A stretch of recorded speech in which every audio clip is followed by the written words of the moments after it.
Dear student, आपका हमारे YouTube channel पर स्वागत है। आज हम पढ़ेंगे क्लास 10 के एक्सरसाइज 5.1 के पहले नंबर के पहले प्रश्न को हम बनाएंगे। इससे पहले आप हमारे चैनल पर नए तो कृपया करके चैनल को सब्सक्राइब कर लें और बेल आइकन के बटन को दबाएं। तो आइए हम अपने पहले प्रश्न को बनाते हैं। तो हमें इसमें बताना है कि कौन सी संख्याओं की सूची एपी में है और क्यों है।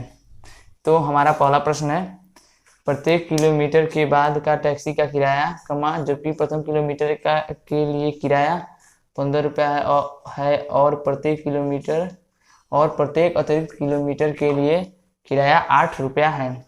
तो हम इसे बनाते हैं। तो ये हम देखते हैं कि हमारा प्रत्येक किलोमीटर किराया कितना है, 15 रुपया है दिया है।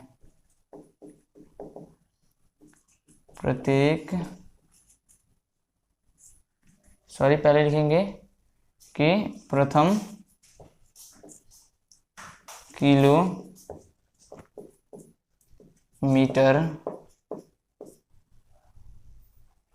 का किराया।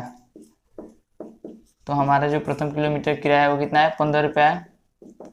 फिर प्रत्येक अतिरिक्त किलोमीटर के लिए 8 रुपया किराया तथा प्रत्येक किलोमीटर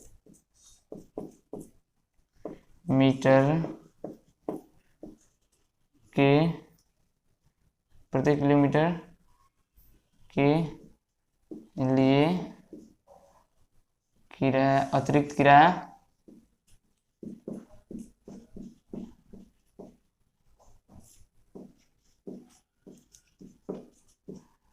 बराबर कितना है, 8 रुपया है।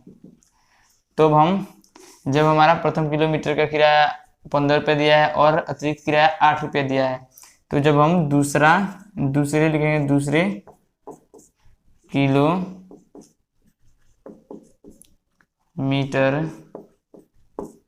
का किराया, तो हमारा जो प्रश्न कर रहा है वो कह रहा है कि प्रथम किलोमीटर किराया जो है वो हमारा 15 रुपया है और प्रत्येक किलोमीटर पे 8 रुपया, यानी कि उसका बढ़ जा रहा है। तो ये क्या हो जाएगा, 15 प्लस 8 रुपया हो जाएगा। तो ये 23 रुपया दूसरा किलोमीटर का इसका किराया हो गया। फिर हम ऐसे ही तीसरे किलोमीटर का किराया निकाल लेंगे। तीसरे किलोमीटर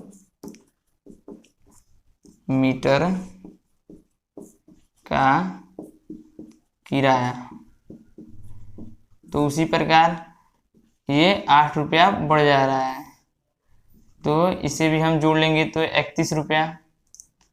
तो हम हर बार की तरह क्या देख रहे हैं कि हर बार के किलोमीटर में हमारा जो 8 रुपया है वो बढ़ जा रहा है। तो अतः सभी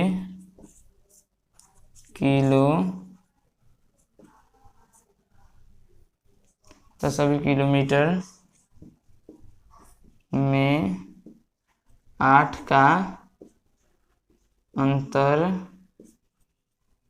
रुपए का अंतर है। अतः सभी किलोमीटर में 8 रुपए का अंतर है, यानी कि दूसरे किलोमीटर में 31 है, 31 में से हम 8 को घटा देंगे तो 23 आ जाएगा। फिर दिख रहे हैं दूसरे किलोमीटर का किराया 23 है, 23 में से 8 घटाएंगे हमारा प्रथम किलोमीटर का किराया आ जाएगा। अतः सभी किलोमीटर में 8 रुपए का अंतर है, इसलिए यह एपी में है। तो ये हमारा पहला प्रश्न बन गया। तो आइए हम दूसरे क्वेश्चन को बनाते हैं। तो हमारा दूसरा क्वेश्चन है, किसी बेलन में उपस्थित हवा की मात्रा जबकि वायु निकालने वाले पंप प्रत्येक बार बेलन की शेष हवा का 1/4 भाग बाहर निकाल देता है। तो आइए हम अपने दूसरे क्वेश्चन करते हैं। तो इसमें लिखेंगे, माना बेलन में उपस्थित हवा की मात्रा, माना बेलन में उपस्थित हवा की मात्रा को हम x मान लेंगे।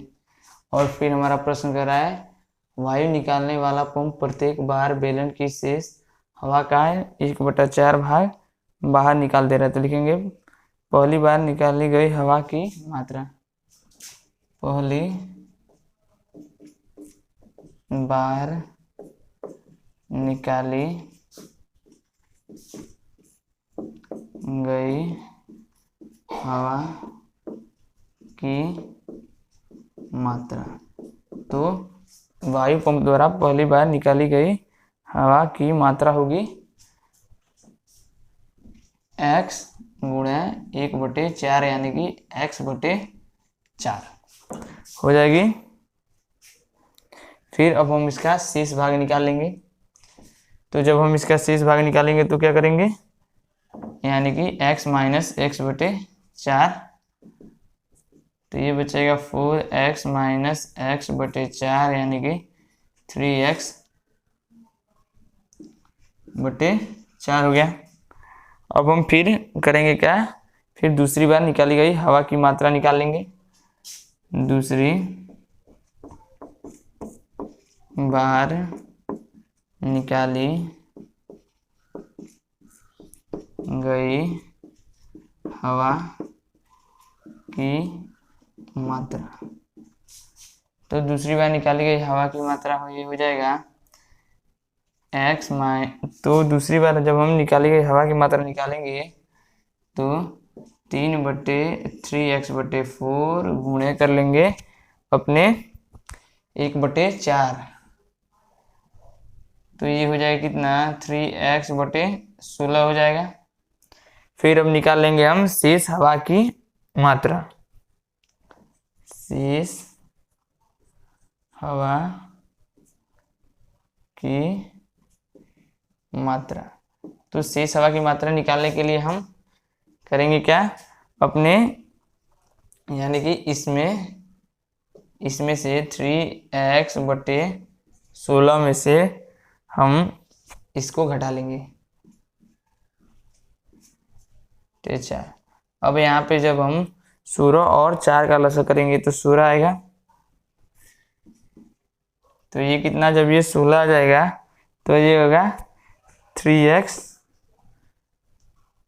ये हो गया 16, सॉरी ये इधर होगा, हम इसमें से इसको घटाएंगे तो ये होगा 3x/4 माइनस 3x/16। तो ये आ जाएगा 16।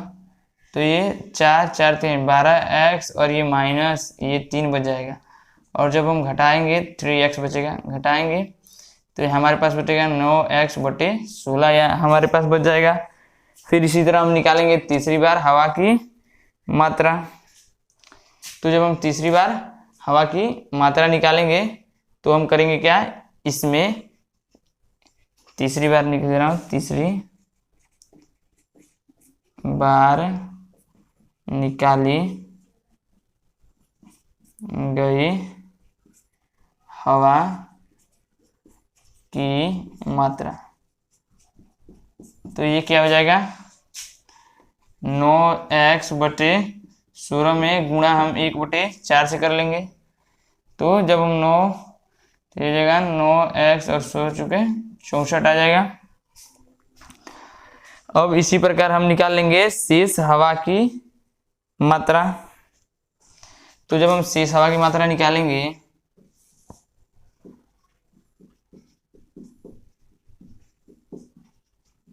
की मात्रा, तो जब हम शेष हवा की मात्रा निकालेंगे तो ये क्या हो जाएगा, इसमें से ये घट जाएगा 9x/16 माइनस 9x/64। तो हम जब 9x/16 और 9x/64 को घटाएंगे तो इसका हमारा लॉस आएगा कितना, 64। तो 16 चूके 64 और 4 9 36x माइनस 9 हो जाएगा 9x। और जब हम इसे घटाएंगे तो हमारा जो मान आएगा कितना आएगा, 27x/64। यानी कि हर बार हम क्या देख रहे हैं कि हमारी जो शेष हवा की मात्रा है वो क्या लिखा है, प्रत्येक बार बेलन की शेष हवा की मात्रा 4 भाग बाहर निकल जा रही है और जो हर बार की मात्राएं आ रही है वो भिन्न भिन्न आ रही हैं। ये भिन्न आ रहा है, फिर यहाँ पे देख लेंगे ये भिन्न है इससे। फिर देखते हैं जो शेष हवा की मात्रा है इस बार भी वो भी भिन्न है, यानी कि जो शेष हवा की मात्राएं वो भिन्न भिन्न आ रही है, इसलिए यह एपी में नहीं है।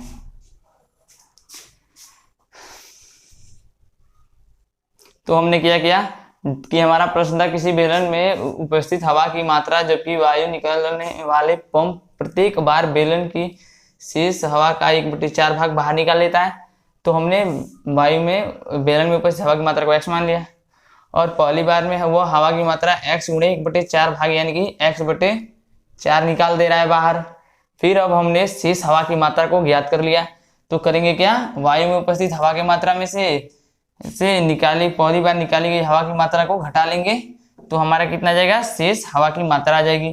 फिर दूसरी बार निकाली गई हवा की मात्रा यानी कि इसमें से गुणे 1/4 यानी कि हर बार शेष 1/4 निकल जा रहा है, तो ये 3x/16 आया। तो अब हमने शेष हवा की मात्रा निकाला, तो हम करेंगे क्या, इसमें से इसको घटा लेंगे, तो जो हमारा आया हुआ आया 9x/16। फिर तीसरी बार हवा की निकाली गई मात्रा में निकाला गया भाग यानी कि हमें भाग निकालना है, तो हम क्या करते हैं, गुणा करते हैं। किसी अंक में भाग निकाला तो गुणा, तो 9x/16 गुणे 1/4 यानी कि शेष इतना भाग निकल जा रहा है, तो बचा कितना भाग हमारा 9x/64 भाग बचा। अब हम शेष वायु की मात्रा निकालने के लिए 9x/16 में से 9x/64 को घटाएंगे, तो हमारा जो आएगा वो आएगा 27x/16। यानी कि हम हर बार देख रहे हैं जो शेष यानी कि जो हवा की मात्राएं हैं वो हर बार भिन्न भिन्न आ रही हैं, तो इसलिए यह एपी में नहीं है। तो ये हमारा क्वेश्चन कंप्लीट हो गया। अब हम अपने तीसरे क्वेश्चन की ओर जाते हैं। तो आइए हम तीसरे प्रश्न बनाते हैं। तो हमारा तीसरा प्रश्न है, प्रत्येक मीटर की खुदाई के बाद एक कुआं खोदने में आई लागत, जबकि प्रथम मीटर खुदाई का लागत 150 है और बाद में प्रत्येक मीटर खुदाई की लागत 50 रुपया बढ़ जाती है। तो लिखेंगे, दिया है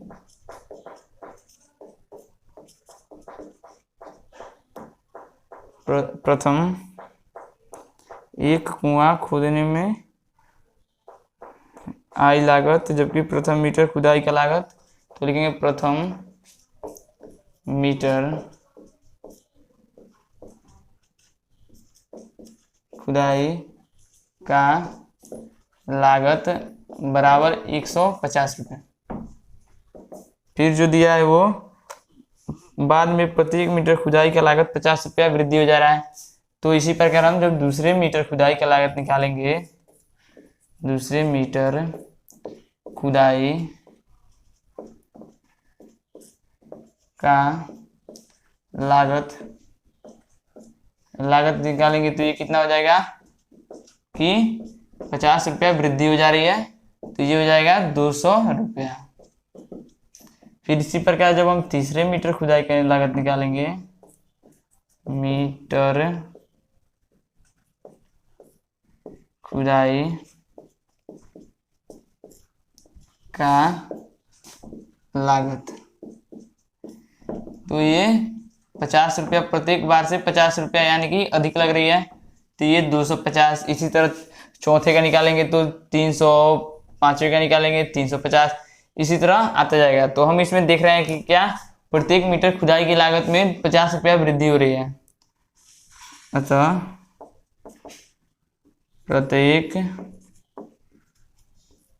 मीटर खुदाई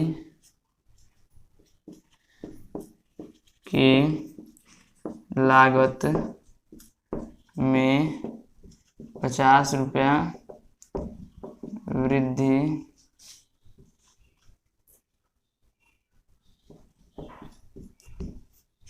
हो रही है, इसलिए यह एपी में है। तो आइए हम अपने चौथे क्वेश्चन को बनाते हैं। तो हमारा जो चौथा क्वेश्चन है वो है क्या, खाते के प्रत्येक वर्ष का मिश्रधन जबकि 10,000 रुपये की राशि 8% वार्षिक की दर से चक्रवृद्धि ब्याज पर जमा की जाती है। तो हम इसमें देखते क्या है कि जो मिश्र दिया है,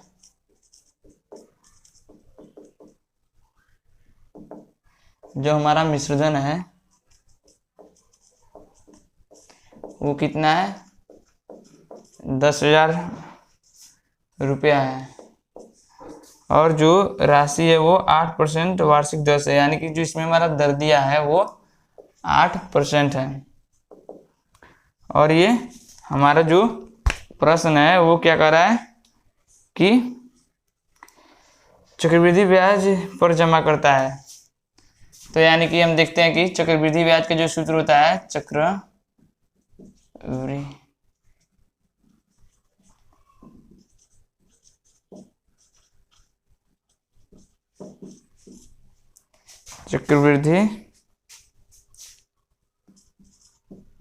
चक्रवृद्धि ब्याज बराबर होता है क्या, मिश्रधन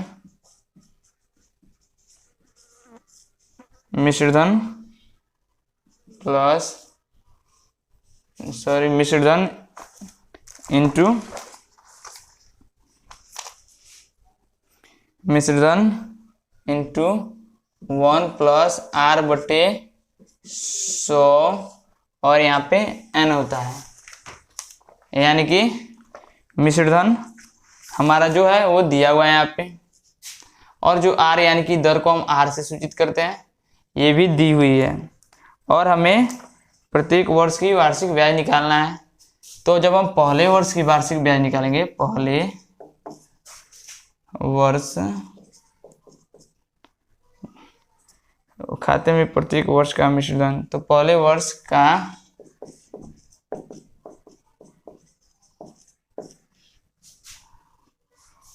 वो कितना है, 1 प्लस 8 बटे 100, यहाँ पे 1 हो जाएगा। इसी प्रकार जब हम दूसरे वर्ष का मिश्रधन निकालेंगे तो हमारा ये हो जाएगा, तो हमारा ये होगा दूसरे वर्ष का मिश्रधन। तो ये हमारा हो जाएगा कितना, प्लस 8 बटे 100 और ये 2 हो जाएगा पहले वर्ष के लिए। यानी कि हमारा पहला वर्ष का समय 1 वर्ष का n है, अब ये दूसरे वर्ष का यानी कि 2। इसी प्रकार जब हम तीसरे वर्ष का निकालेंगे, वर्ष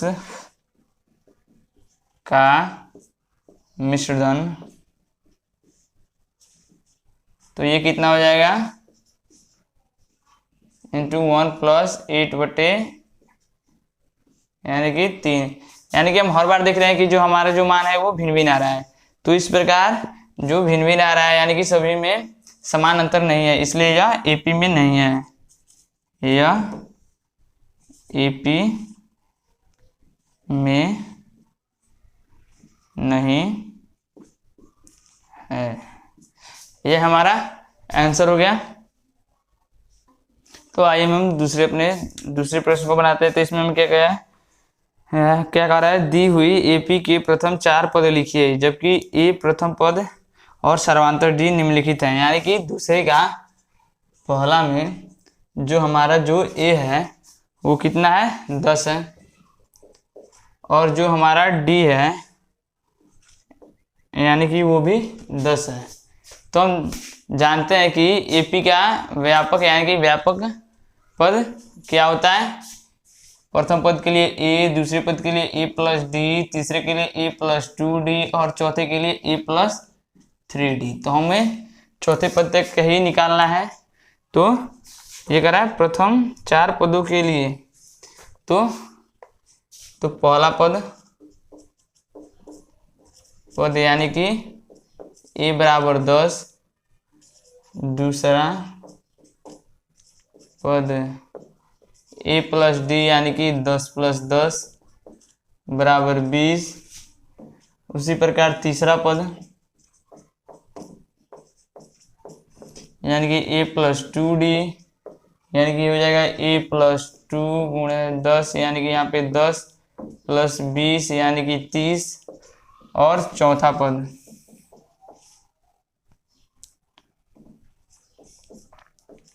पद। तो ये क्या हो जाएगा a प्लस 3d यानी कि 10 प्लस 3 × 10 यानी कि ये 30 हो जाएगा और ये 40। ये कह रहा है एपी के प्रथम 4 पदों लिखिए, देखिए इसलिए एपी के प्रथम 4 पद ये हो जाएगा 10, 20, 30 और 40। हम चाहे तो इसे ऐसे भी लिख सकते हैं ए पी करके 10, 20, 30, 40। ये अधिक बेहतर रहेगा। यहाँ पे सिर्फ हम ए पी लगा देंगे। फिर हमारा जो दूसरा प्रश्न है वो क्या कर रहा है कि दूसरा कर रहा है इसमें a बराबर -2 और d बराबर 0 दिया हुआ है। तो जब हम दूसरे को बनाएंगे तो ये हमारा हो जाएगा a बराबर है -2 और d बराबर 0। तो हम प्रथम पद निकालेंगे, पहला पद यानी कि पहला पद। तो ये क्या होगा a यानी कि -2। दूसरा पद निकालेंगे पद, तो हम पढ़े दूसरा पद क्या होता है a प्लस d यानी कि -2 + 0 यानी कि ये भी -2। तीसरा पद ये हो जाएगा a + 2d यानी कि ये हो जाएगा -2 + 2 × 0 यानी कि होगा -2। फिर चौथा पद तो ये क्या होगा a + 3d बराबर -2 + 3 × 0 यानी कि ये भी हो जाएगा -2। इसलिए एपी का जो प्रथम 4 पद होंगे वो क्या होंगे -2, -2, -2, -2।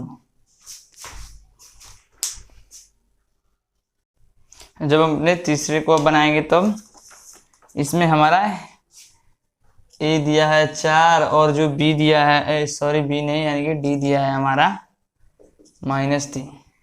तो जब हम इसे सॉल्व करेंगे तो पहला पद हो जाएगा हमारा वो क्या हो जाएगा a यानी कि 4। दूसरा हो जाएगा a + d यानी कि 4 + -3 यानी कि ये हो जाएगा 1। तीसरा हो जाएगा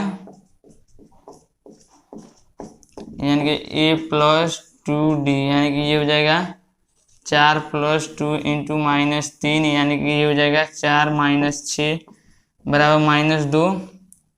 चौथा पद a + 3d होगा यानी कि हो जाएगा ये 4 + 3 × -2 बराबर हो जाएगा 4, 3 -9 बराबर -5। तो एपी के प्रथम 4 पद कितने हो गए, ये 1 हो गया, 4, 1, -2 -5। इसी प्रकार हम अपने चौथे और पांचवे को भी बना सकते हैं। तो हमारा जो चौथा होगा उसमें जो a दिया हुआ है वो दिया हुआ है -1 और जो b दिया हुआ है वो है 1/2। तो हम जब इसमें पहला पद अपना निकालेंगे पहला पद तो ये हो जाएगा बराबर a होगा बराबर -1 हो जाएगा। और दूसरा पद निकालेंगे तो ये हो जाएगा a + d यानी कि हो जाएगा a प्लस यानी कि a का मान -1 +